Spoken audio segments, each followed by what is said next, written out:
Well, it's finally time for my next ranking video, and this time I'm going to do something a little different.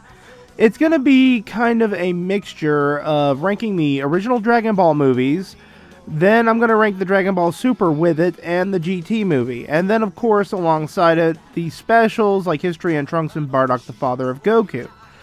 That's pretty much how I'm going to rank them all together, so that way it's not too less and it's not too much of a big thing. But yeah, I'm going to put them all together like that, and that's how it's going to happen this time. Anyway, so the title of this should be Dragon Ball, Z Specials, GT movie, and the Super movies all together ranked worst to best. So let's get things started and let's start ranking this shit. Let's go! Of all the stupid, asinine, shark-jumping bullshit! First, we're starting in the Z territory with the episode of Bardock. And by all means, this has to be one of the worst things that I've seen for Z in a long while. And I know it's fan-made, and I know the dub is a fan dub in general, but good God, this is just really bad and really fucking stupid. The fact that Bardock time travels to become the first Super Saiyan with these ugly little fucking plant creatures is ridiculous. So, basically, here's what happens. Frieza destroys the planet Namek completely, or I mean not planet Namek, but planet Vegeta, and instead of Bardock dying in the flames like a real warrior, he just time travels to the past called Planet Plant. Oh god. Then he teams up with these little ugly purple Barney the Dinosaur dicks, and he cares about them, and it's just terrible. Frost is actually kind of interesting. That's all I'm going to give this, but let's just say the first three things on here, I'm going to rip them apart and tear them to fucking pieces. And this thing deserves it. The only thing good about this special is the animation. The animation is really nice. It is really spectacular. It's all out. And I've got to say, Bardock's Super Saiyan transformation is kind of cool. But everything else here, gee, it looks fucking bad. It's just really pretentious and stupid. That's all I'm going to say. I don't like it. They really... well, I'll give it another good point here. I do like Bardock's armor here. At least it doesn't look stupid as fuck like the armor they gave him in the Broly movie and in Dragon Ball Minus. But I digress. This thing has problems, and it shies away from a lot of its issues. Let's go on to the next thing.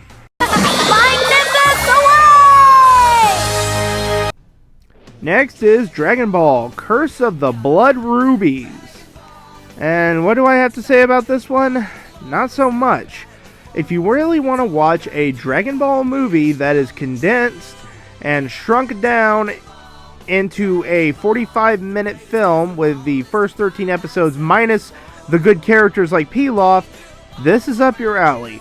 A king is trying to fight his hunger, and he tries to look for the Dragon Balls to end his hunger wish, while Bulma, Goku, and everyone teams up, like in the first saga, to really be able to handle it.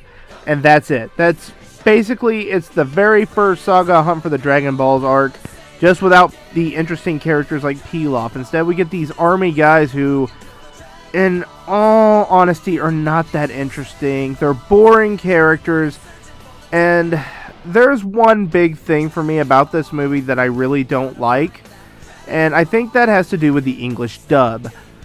Now, I cannot stand Colleen Clickenbeard as Gohan or Goku by any means, and she's a good actress, don't get me wrong, but she is a fucking terrible kid Goku. Stephanie Nadonley was able to capture Goku perfectly and really giving it her all, while Colleen Clickenbeard sounds like she sucked on helium while doing a Mickey Mouse impersonation. that's not all that's bad here, but the dub here is just fucking awful. And I appreciate them going to make the dub slightly uncut, but changing up Kid Goku's voice is a pain in the ass. Now, if I were to suggest you to watch the English dub version of this, I would highly recommend watching the Ocean dub version. Yes, it's cut all to hell and the music sucks, but I would rather listen to Saffron Henderson's Goku than listen to that horrible mess of a Goku that Colleen gave us. That's my biggest fault here. It's a recycled story without any interesting characters, just the main ones, and they try to work off that. And no, I don't like Penny. She's boring. Let's go on to the next one. Wish not to fight back, I understand. But I'm going to destroy this movie, no matter what! I've been waiting a long time to talk about this piece of shit, fucking horrible mess of a movie, the Broly movie. The new Broly movie that everyone seems to fucking love, except for me. I hate this fucking movie. I can't stand it. Just looking at it enrages me. And no, it's not because of Broly in general. It's because Toriyama decided to pull shit out of his ass and try to fuck things up in general. Let's see. Let's change out one of the greatest characters out of DBZ history, Bardock, and make him sympathetic and kind and a good-hearted Saiyan. That's what he's doing with his manga. He's fucking up Bardock some more. Bardock is a Saiyan, a ruthless Saiyan thug that loves to fight, who loves his job, and Toriyama just shits on him by making him kind. Let's change Goku's age, who was sent to Earth as a baby to destroy it. Instead, we give him a Superman backstory. We wanted to save Goku, that's why. That is the first chunk of the problem here. They try to recycle Dragon Ball Minus, and I just don't give a flying fuck about this fucking stupid movie. Then there is the changes that go on later. Oh joy, there's more Beerus here. I can't get enough of Beerus with his fucking eating jokes and stupid babysitting jokes. I just don't give a fuck about Beerus. There's nothing good about this character. I fucking hate Beerus. Then there's Broly. Broly, who is one of the most feared Super Saiyans out of the existence, is reduced to a Tarzan minuscule character that has nothing. And then they try to God mode the motherfucker by making him more powerful than anyone else, even though it's his first transformation of Super Saiyan.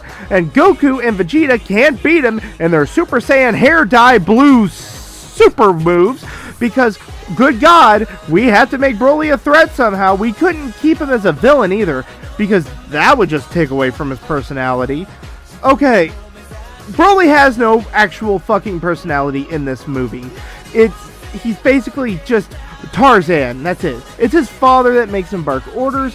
Frieza is the only good thing out of this movie, but yet they keep Lord Beerus in the movie, so it kind of hits Frieza's character just a little bit.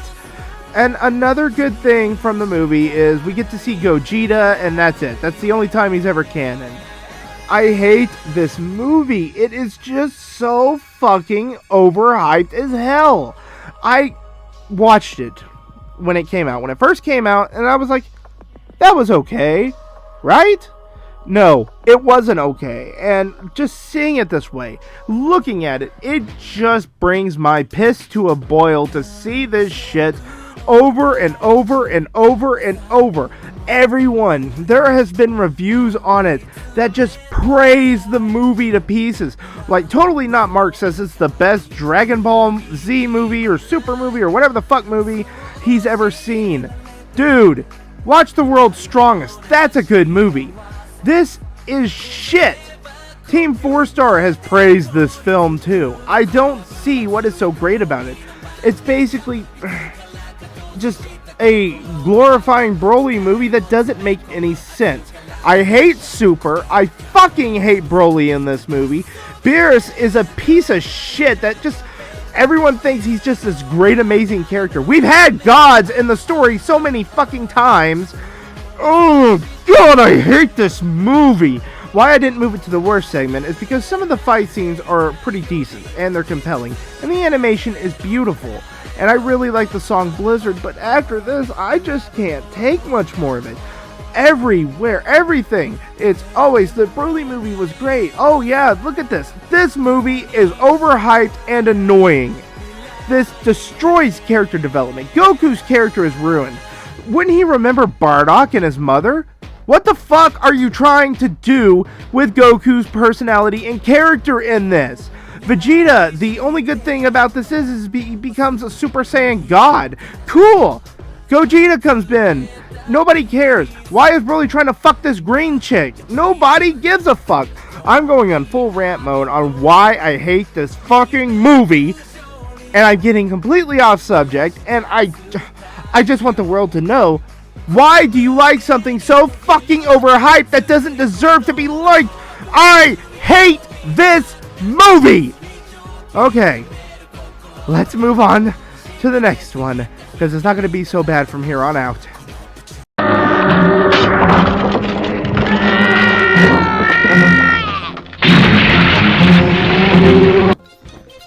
Now we're on to the decent. I'm calm now. I went through the 3 worst bad ones there, and from here on out, the list is going to be decent.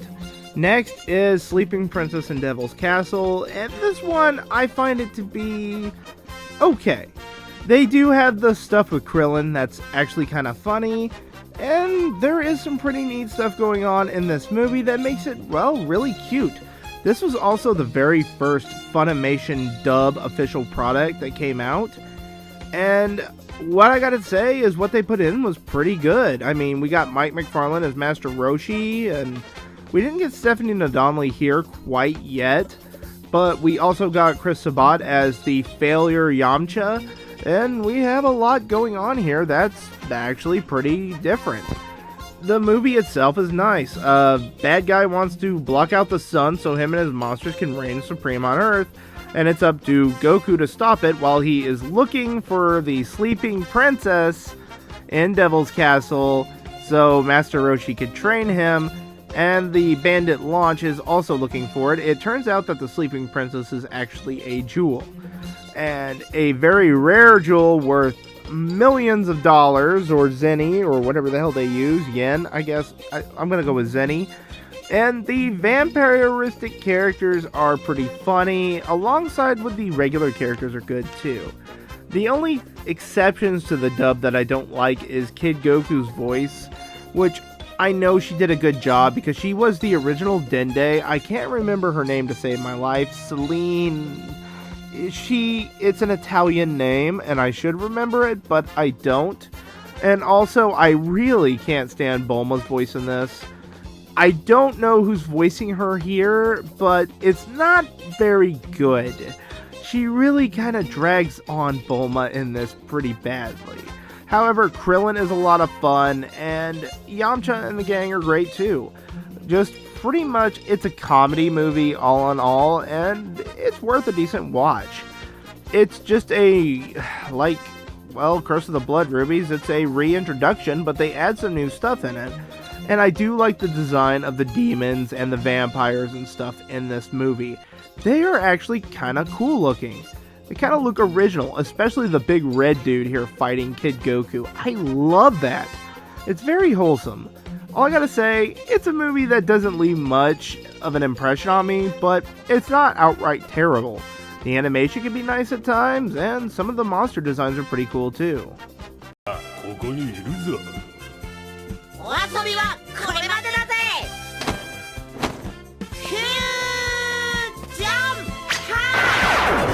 Now we're up to the DBZ movie review, or a reunion we should have gotten. Yo, Son Goku and His Friends Return is actually a pretty decent movie. It's basically just a return to form, and Vegeta is visited by his younger brother named Tarbell, or Tabble, or whatever, I don't know. And you get to meet him while this other guy who is as strong as Frieza is chasing him, and they come to Earth.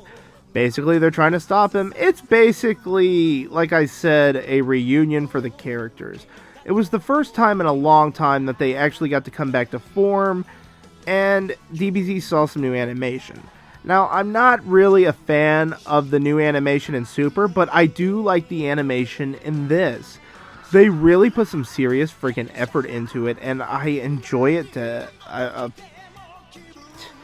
don't know, I just really enjoy it to a T. I mean, it's just great to watch.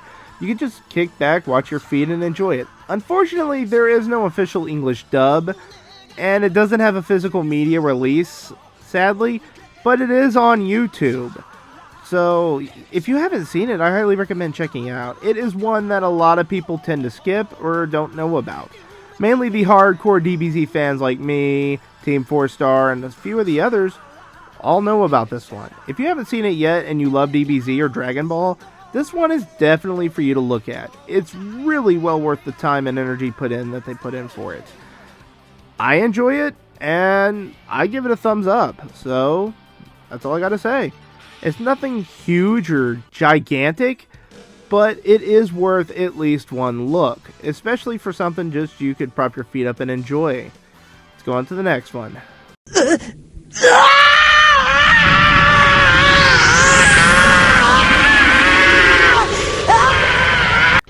Now we're going on Dragon Ball tread again of retreading the story plot with the Red Ribbon Army, but at the beginning, which is weird, but this is a 20th anniversary special called Path to Power.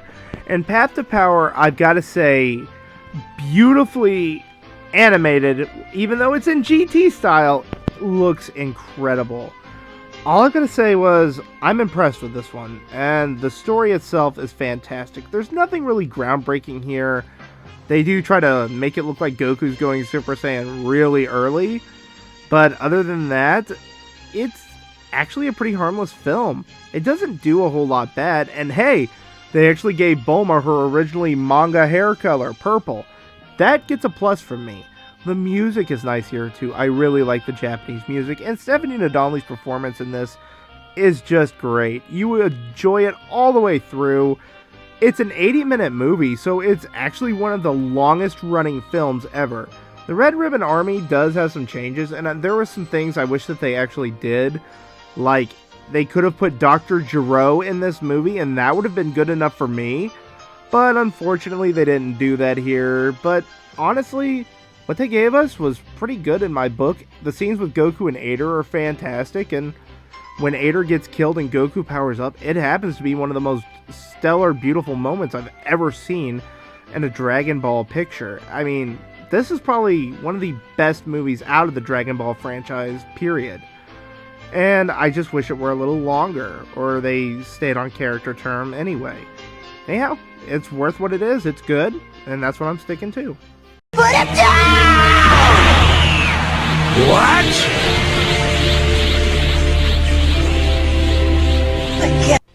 Next is A Hero's Legacy, and I know what you're thinking. Why the fuck is this so high up on the list? I've got to say, this captures a really great version of GT. Even though there's some stupid moments throughout the run of this movie, I think it's fascinating, and it's really beautifully animated too.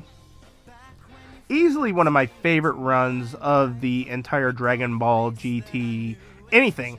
This actually is better than the series itself. A Hero's Legacy is beautiful, and I just love it in general.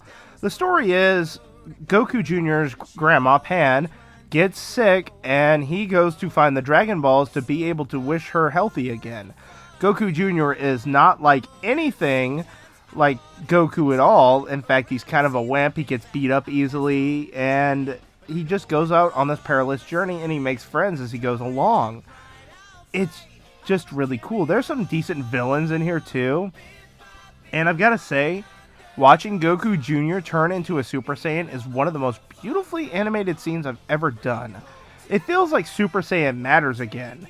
It felt like Super Saiyan was just an offhanded joke when Goten and Trunks could do it, but here, it's really earned, and I enjoy it to pieces. And one of my favorite moments is when Goku Jr. meets his grandfather again, and he's able to learn more about his history and past.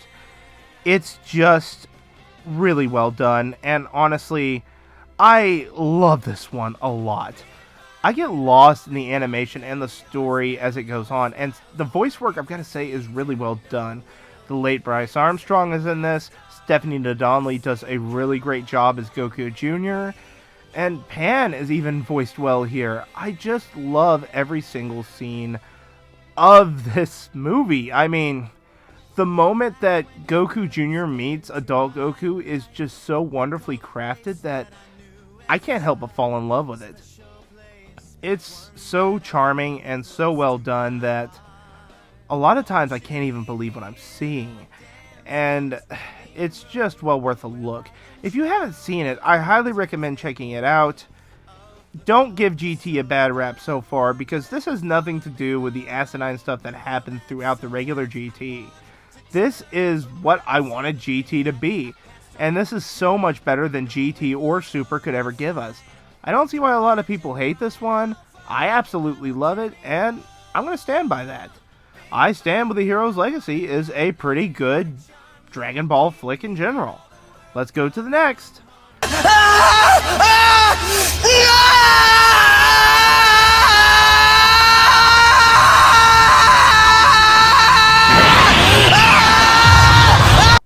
Alright, now we have one of the best films or specials done, The History of Fucking Trunks, and I've got to say, it's excellent.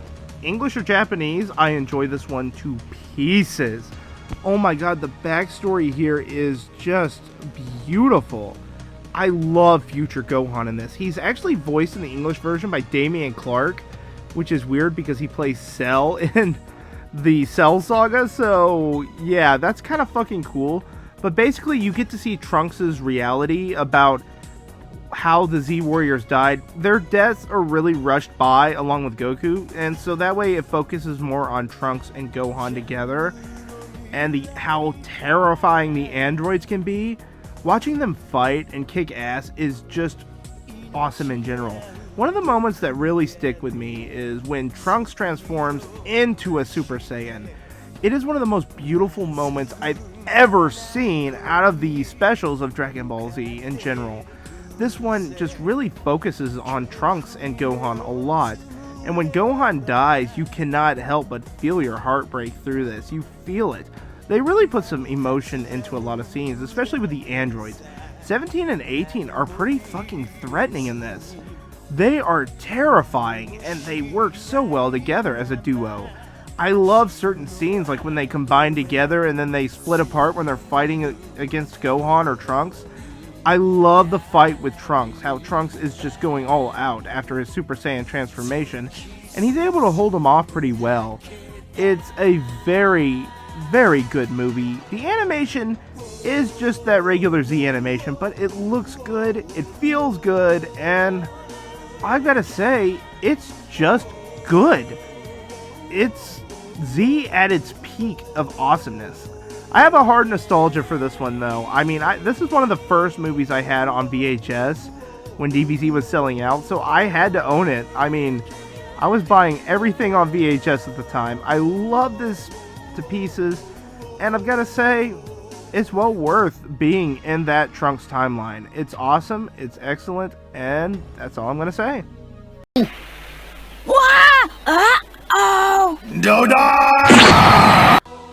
I know. How dare I rank another retread Dragon Ball movie over freaking History of Trunks, which I just bragged it up.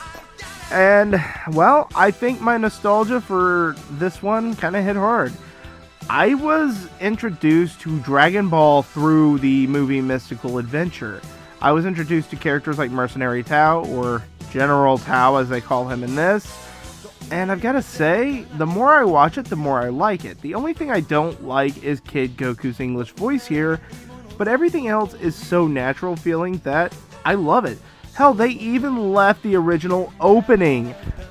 When Funimation was first dubbing, they would never do that. They actually left the original Japanese opening, and it is so beautiful.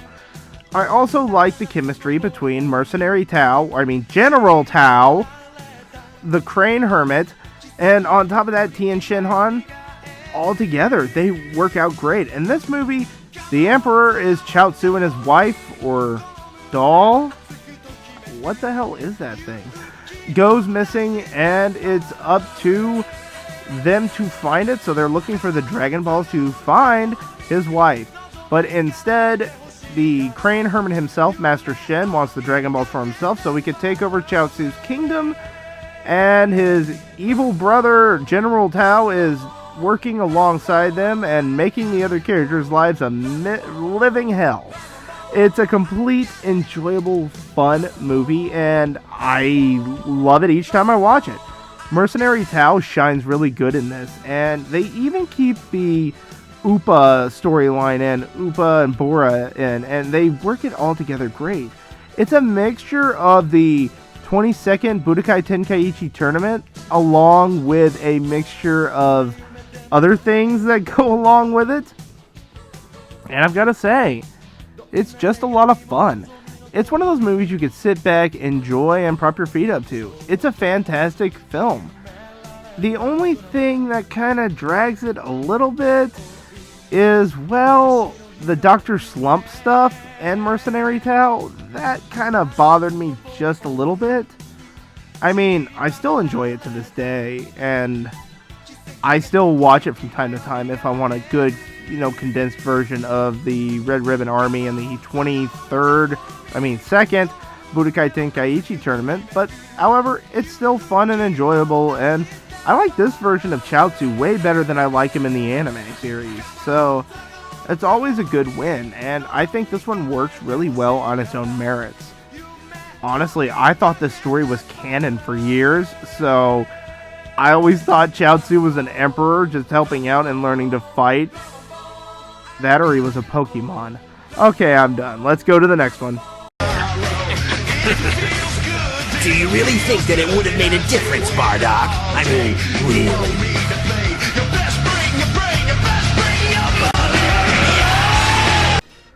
Well, we did it. We finally made it to the best of the best. The list of the worst began with Bardock. Well, why don't we end with Bardock? Yep, Bardock, the father of Goku, is easily the greatest DBZ special in general. And this works perfectly because, well, there is a lot of good elements here. There are some things in it that I don't like Bardock having psychic powers, but other than that, this perfectly shows how awesome Bardock is as a character in general. And this is what the Bardock I think of is. A ruthless Saiyan warrior that loves his job. He brings chaos and destruction because, well, it's his job, he gets paid for it. That radiates perfectly with bringing a Saiyan in. Bardock gets struck down by a surviving member of planet Kanasa, and he somehow gets psychic powers and he sees glimpses of the future.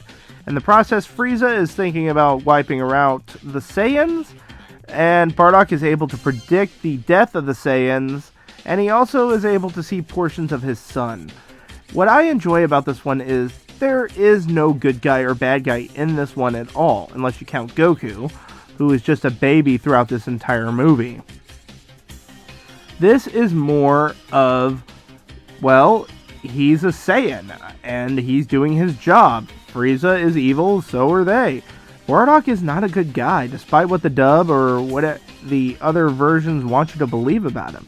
He is a bad guy. He kills, he pillages, he destroys. They're like space Viking pirates. And that's what makes this so much more interesting. Bardock's personality is pretty cool here. I like that they didn't make him this amazing warrior with compassion, and that's why Goku has it. No, Bardock is a low-level, low-class warrior who likes to fight. He enjoys fighting, winning, and doing his missions. That is so much more character and personality than what Dragon Ball Minus and what the stupid Bardock episode and what Dragon Ball Super Broly did to him. So, I've just got to say, this one is damn near perfect. I don't have a single complaint other than the psychic stuff, but it doesn't feel too forced in. It's just awesome. Bardock even gets a few good shots in. He takes out Dodoria's crew. He's able to fight a lot of Frieza's soldiers, and he goes out like a beast. I absolutely enjoy Bardock in this movie. He works out perfectly, and this is worthy of being the best of the best out of the entire special rankings that I did here. And I'm going to stand by that, like I said. Well, finally, I think I'm done ranking Dragon Ball for a while. I don't think there's much more I can do from worst to best anymore, but if there is, tell me in the comments. If I missed something, let me know. I would really like to be able to rank it in a certain way or talk about it in general. And I'm sorry if I was hard on movies like the Broly film and stuff like that. That's just how I feel about them. Anyway, thank you all for listening to me, and always remember, I'm listening to you. Hey there, this is Vic Mignogna, Broly from Dragon Ball Z, telling you to like and subscribe to Tim's YouTube channel for more DBZ content. If you haven't yet, you're missing out. Now go. Kakarot!